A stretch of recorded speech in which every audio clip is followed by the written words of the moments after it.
We've seen what AI is good at, but to use it safely, you have to understand its biggest weakness: hallucinations. This isn't a technical bug you can just fix, it's a side effect of how AI actually works. Let me show you what it looks like so you don't get caught off guard. AI doesn't search a database of facts, it predicts the next most likely word. Watch. I'm asking for a detailed biography of Dr. Julian Vane, a person who doesn't exist. It looks perfect: dates, awards, career milestones, but about half of this is complete fiction. It hallucinated these facts because they fit the pattern of what a professional bio should look like. It happens with logic too.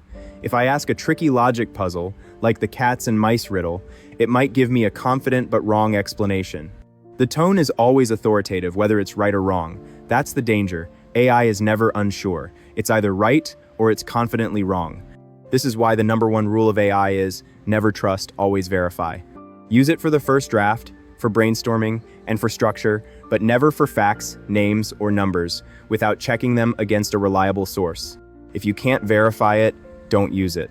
Master that one habit: treating AI as a creative partner, but not a source of truth, and you've already mastered the most important part of AI safety. Next, we'll wrap up this module with a look at what's coming next.